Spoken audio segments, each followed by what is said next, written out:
Okay, welcome back to the Adventure Within channel. My name is Andrew Fritz. I'm a clairvoyant, healer, and meditation teacher. And in this video, I'd like to talk about Kundalini.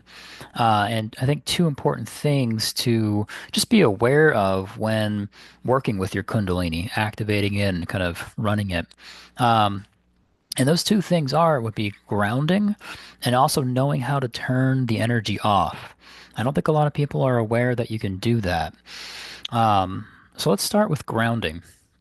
Actually, let's start with what is Kundalini. Actually, that's a good way to kick things off. Kundalini is basically your body's life force. Um, it's a very lively, fun, and incredibly healing energy to turn on and run, and we all are capable of doing this. Um, and there's different ways to go about doing it. Some people through breath work. Some people through the way I learned was visualization. Perhaps even a combination of these things. And maybe there's even other ways as well. But um, so that's Kundalini. It's your body's life force, and something that's really helpful with anything that I generally talk about and even teach. And it's the first thing that I learned and I also teach kind of at the very beginning. And it's one of the most important things, though, even though it's so simple and basic. And that's grounding. And it's something that's kind of just, it's just grounding, whatever, no big deal. It's not a big thing. But it really is actually because, um, it's your relationship with the planet. It's your connection with the earth, and it gives you a way to create an extra sense of safety, keyword being extra, and then a way for you to be more present and release unwanted energy. So, what a lot of people don't realize is when um, we teach how to run earth and cosmic energy in our basic meditation series. And sometimes people can confuse, oh, I'm running earth and cosmic energy and, things might be going okay. And then suddenly something feels off or wrong, or, maybe they hit some pain. And they confuse this uncomfortable feeling with, oh, I don't know if I really like running this earth and cosmic energy. And it's not the earth and cosmic energy that feels bad. It's just the earth and cosmic energy is hitting this energy, maybe pain or whatever it might be, and it's working on kind of helping you clear that out. And just being able to be aware of the difference that, oh, here are the healing energies versus, oh, this is what the healing energy is running into and trying to help you clean out. And you could say the same thing goes for when you run your own personal energies, such as your Kundalini energy. And again, it's a really fun energy to work with. I can kind of, so when I was, the school I went to was in Chicago, and, um, and we did a Kundalini series. It wasn't like a workshop, it was actually a series. And the kind of prerequisite that everybody that joined this particular series, they all knew how to do energy healing. And so there was, guided meditations and how to turn it on. And yeah, I could feel like that rush. Typically, it's this energy that kind of starts at the base of the spine area. And when you turn it on, it kind of builds up and then just shoots up your spinal column, up to the top of your head, your crown chakra. And it kind of engages all the chakras along the way up. And, sometimes it can kind of get stuck in certain areas. For me, is more my fifth chakra. That's your communication center. So that's a big one that I've been working on kind of majority of my life. It's very important to me, expressing myself in different ways. And with teaching and this YouTube channel, expressing my wisdom, sharing that with people. But you can feel it. That's the cool thing about it. I really felt the energy rush up my spine. And then we got to do these energy healing exchanges where we are helping each other kind of run this Kundalini energy up the spinal column and so forth. So that was really helpful as well. Um, but learning to ground, it's important, I think, to learn to ground before you even begin exploring psychic abilities, exploring consciousness, working with your Kundalini energy, especially with Kundalini because it's going to start to, it's rushing up the spinal column, so it's engaging all these major chakras in the body, and it will start to clear unwanted energy, especially in the upper chakras like the fifth chakra and sixth chakra and seventh chakra. And these are kind of your higher levels abilities and intuition are up there. associated with those higher chakras in the body. And so if those start to turn on, it's hard to manage that. And usually people that are running their Kundalini energy, they might have different mock-ups or reasons for turning it on. Um, and but one of them might be that they, oh yeah, I would really love to not only heal myself, but also turn these, one or multiple abilities on. And sometimes it can kind of be overwhelming to have some of these abilities turned on and when you're not really prepared for it. And I think, for example, maybe you start hearing energy or you suddenly, wow, I'm suddenly hearing, uh, souls on the other side communicating with me. This is kind of interesting. Or I'm starting to see colors and images and oh, my clairvoyance is turning on and what do I do with this?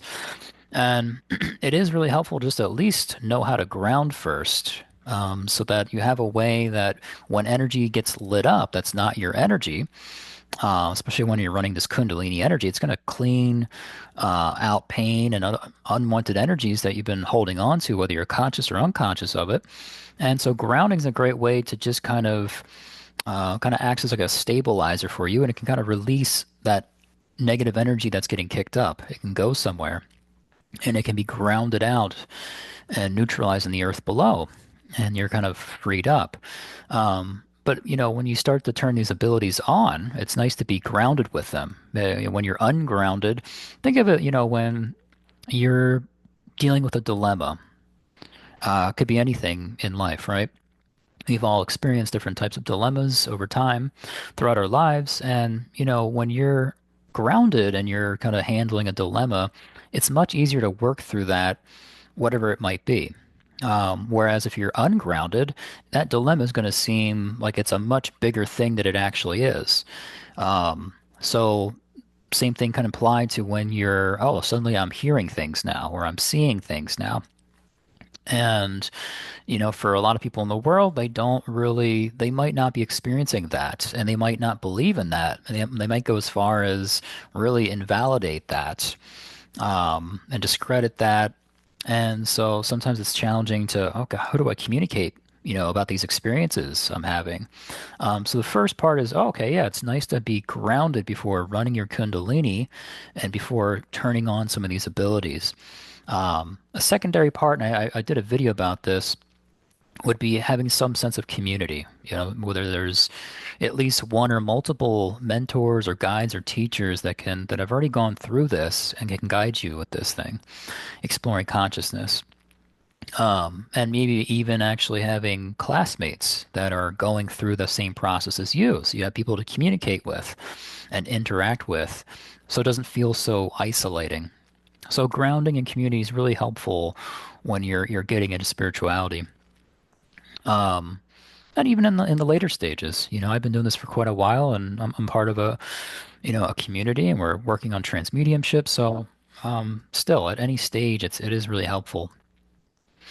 Okay, so we covered grounding, and I just kind of sidestep with community a little bit. But the other thing with Kundalini is knowing how to turn it off. It doesn't seem like it's for a lot of people, they just become aware, learn how to turn it on, and that's that. But, when this energy is turned on, this is especially if you get into the evening time, it's a very charged kind of energy. And it's fun though. But it is so sometimes it can kind of be a little intense. It makes it challenging to go to sleep, actually. Um, I'm sure you've experienced times where you just can't fall asleep, and there's different reasons for that, but this could be one. If you're playing with your Kundalini and then you don't know how to turn it off, then yeah, it could be challenging to actually get some sleep. And I'm sure we all appreciate and value sleep.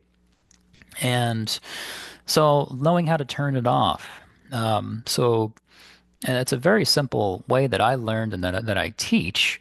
Um, and it's working with you're basically working with color, using a certain color and a certain quality to it. And it kind of acts as a way to kind of start to diminish and cool off or kind of dial down and finally turn off your Kundalini energy. It's a really simple technique, actually. And this is something that we teach, um, I've sometimes do like a could do like a Kundalini workshop, but generally I teach Kundalini in the beginning of the clairvoyant training. It's a year-long training where we cover, multiple psychic abilities, but the focus is on developing your clairvoyance, that sixth chakra ability to see and read energy clearly and with neutrality, where you get to learn to uh, not only read your own aura, but also read your classmates' auras. And for some people, this might be just a really journey of healing and self-discovery. Some people, they want to go on and they graduate from the training and they want to be able to give, professional readings, like our readings to people. Um, some people want to go on to teach it. It really just depends. There's no right or wrong with kind of what your mock-up is for something like that. But at the very least, yeah, it's incredibly healing, and you get to learn a lot about yourself in that journey of, yes, of course, reading yourself. And again, that aura is the energy field around the body, and it's like an onion. It has different layers, and each layer corresponds to different aspects of your life. And you start to become aware of energy that's there that maybe you sensed before but never knew what it was all about, and you're getting certainty about it. And so a lot of the stuff might be you're just very unconscious of, and you kind of start to unearth it and go, whoa, okay, here's some energy here in this part of my aura, and wow, okay, I can start to let that go. It's not mine. And it's a process where you get to kind of work through the energy that's not yours and start to discover more of what is your energy.